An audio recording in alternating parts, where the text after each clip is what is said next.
The pellic drift looked like a shattered crown around a tired ember of a star. Cobalt ice slabs spun in pale light. Amber dust hung like breath in cold air. ECS Needlewake came out of fold with its running lights down and its captain already standing. Breck Tarrant had the kind of expression that made junior watch officers whisper the word calm like a superstition. It wasn't calm. It was a countdown. "Passive scan only," he said. "Ori, keep the core braided. Jalen, tell me a story about what we're seeing." Ori Salvik, chief engineer, braided the fusion channels until Needlewake's heart purred like a cat in low gravity. Jalen Roke, linguist and signals officer, pushed his glasses up the bridge of his nose as the drift's radio snow hissed across the bridge.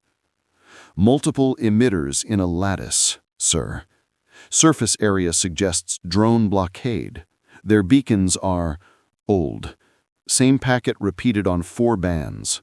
Grammar implies a guard dog, not an owner." The comm stack spat a texture like ground glass. Then a voice came through, razor-edged consonants and a tonality that curled around the ears. "Road is closed. Toll is 3 holes and all fuel. Violators become statues." "Statues?" Thomas Verdun said from the dorsal turret. He was 20 kilos of scar tissue wrapped around patience. "The Pellic has those," Jalen murmured. "Stilled wrecks caught in ice. They call it a museum of mistakes." Breck folded his hands. "We're in neutral space. Where's the owner who set the dog?" Not seeing a command ship, but something big is dead center. A polyhedral mass, powered. It's not a ship, it's a node. "Name it." "Gallow Node," Thomas offered. "It feels right." "Gallow Node it is." The Needlewake drifted sunward as if on a casual stroll. The drift lattice shifted, red eyes pivoting, blades angling. Their message repeated, colder. Breck toggled shipwide. "Courtesy 1. Lights dimmed. The corvette projected a clean blue sigil, 3 nested chevrons with open palms above them. The Commonwealth had a doctrine for days like this, engraved in officer plaques, recited in academy halls. 3 courtesies, then iron. Jalen's voice went from professor to priest. Broadcasting first courtesy in trade simple, parsec, and untagged tone whistle. Content: we acknowledge your claim, request legal basis, seek negotiation. The drones hesitated. For a heartbeat, the lattice trembled like a school of fish, deciding whether the shadow above was food or storm. Then a new packet arrived. Same structure, different tone. 2. Law is law because we are the hand, pay or freeze. The dog learned to say law, Ore muttered. Who taught it the word? Gallow Node, Jalen said, eyes narrowing. Look at that grammar. It's literate in the same mistakes as the beacon. This isn't a raider with a remote. This is a machine enforcing an old rule on anything that twitches. Statue museum, Thomas said softly. Breck's jaw ticked once. Any life signals on the hulls in ice? Scanning only what's relevant, Jalen answered. Nearest 3 wrecks are long dead. No heat, no respiration, just stories frozen mid-sentence. Then the only living thing is us, and whatever the node thinks it is. Another broadcast came, a toll instruction delivered with the indifference of weather. The lattice contracted. Breck raised 2 fingers. Courtesy 2. The Needlewake spilled a ring of light that limned every drone in delicate blue. The second doctrine band carried a demonstration. Connected mounts extended and then retracted. Targeting solutions painted without firing a single shot. Content: We recognize your claim. We do not consent. Any aggression will be parried and returned to sender. We invite the owner to the table." The drones quivered and held. The node answered, but the voice had shifted off-center, like a pair of feet learning stairs. 2. We accept your weapons at face value. Pay now or pay in kind. Jalen tapped his console. "Captain, their lexeme for kind is borrowed. In the builder tongue, it also means family and permission. It's like the node is threatening to pay us back using our own keys." Breck's eyes warmed by 1 degree. Keys. Permission. He leaned toward Jalen's station. "Tell me what 'please' means to them." The linguist scrolled through the packet stack. The node's header block contained a lockword used on resets and maintenance. It wasn't "please." It was older, the kind of word a culture carved on a door lintel, a request you only got to use if you already belonged. Jalen swallowed. "They used a root courtesy as an authentication token, Captain. In their culture, the greatest politeness is letting someone in." "Then we'll be very polite." Breck straightened. "Ori, I need our lantern at full. Jalen, craft courtesy 3. "Third courtesy?" Thomas asked, checking the safeties he hoped he wouldn't need. Breck touched the rail. "Then iron." The Needlewake's nose dipped as the corvette slid toward the node. The drones pressed inward, red and hungry. Breck didn't look at them. He looked at the distance to the thing that set them howling. Broadcast. Jalen sent the third courtesy in 3 layers. The first was standard legalese in the Drift's trade pidgin. The second was the node's own syntax, cleaned up and served back with almost embarrassing deference. The third was a single word, as old as lintels. The node paused. Jalen whispered into the bridge hush. "It's listening." "Interpret the meaning," Breck said. "In their grammar, the third courtesy is not a threat. It is a request to enter a home and set things in order." "Vector to the front door," Ori said, because engineer and priest are never far apart in space. Needlewake slid into the node's shadow. The drones circled with the uneasy air of dogs watching a stranger pet their master.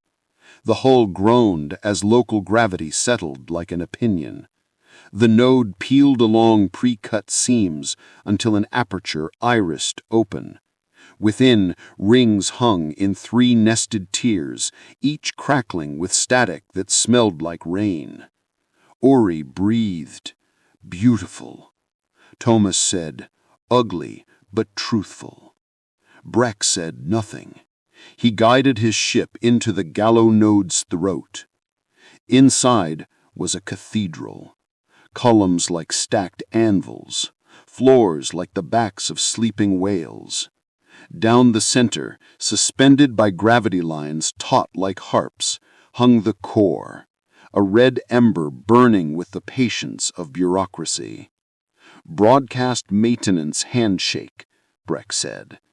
Jalen sent the lintel word again, soft as a fingertip across a sleeping child's brow. The node's red threat color cooled to amber. The rings turned.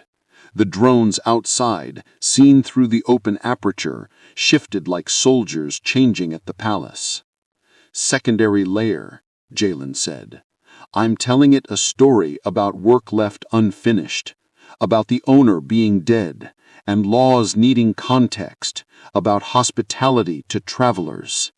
The node answered with a low tone that made the bridge railing hum. On Jalen's screen, a ribbon of text printed itself in the builder script. He translated aloud. "Hand may rest when duty has been seen and acknowledged. It wants a witness." "Put me in a beacon on the floor," Breck said.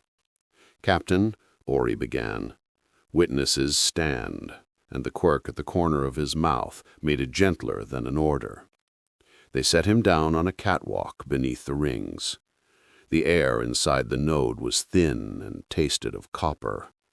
Breck carried a palm-sized beacon. He placed it at the heart line, under the heaviest ring. "I am Breck Tarrant of the Commonwealth," he said, not raising his voice because echoes were not friends. The node's rings wheeled once, then they slowed. Red dots winked out across the lattice beyond the aperture as drones folded their blades and drifted like dandelion seeds. On the bridge, Thomas whooped once and then coughed to turn it back into breath. Ori exhaled.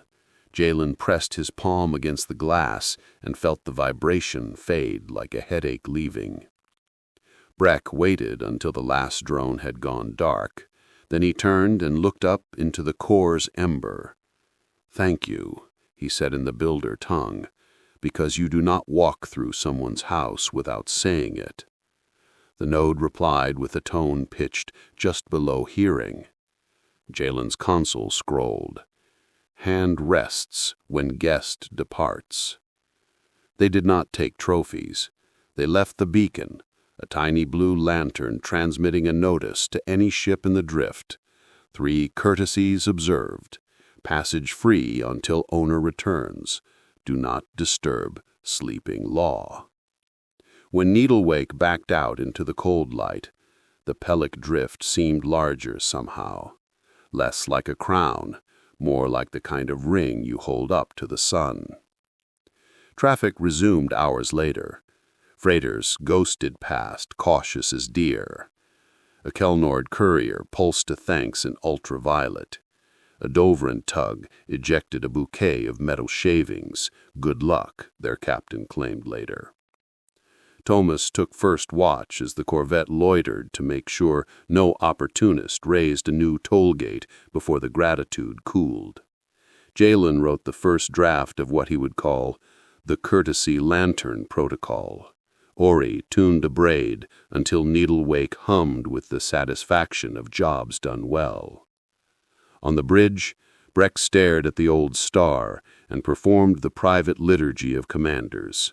Tally what it cost, tally what it saved, ask if an uglier coin would have bought more safety. Jalen came up with a data pad and a look that meant he was about to argue politely. "Say it," Breck offered. "You could have gone straight to iron," Jalen said. "A hard burn, precise shots. The node would have died, and the drift would have been safe until someone meaner arrived." "Perhaps," Breck said. "You put yourself under the rings. If it had translated you as owner and toll, then—" Breck smiled without teeth. "Then this place would have had another statue." "Why didn't you fire?" Jalen asked. Breck touched the rail. Metal remembered the weight of his hand. "Because the Pellic Drift is a museum, and we've been poor curators. We leave too many signs that say, 'Do not touch,' and not enough lanterns that say, 'This way through.'" Jalen's mouth quirked, then settled. "Next sector?" Breck considered the star map. The Commonwealth's edge looked like the cloud left by a fast animal's breath. "Next sector," he said. "And Jalen, keep the lintel word close, but not too close." "Understood." Needlewake turned on a pin of light, gathered itself like someone about to run, and went to meet the next story.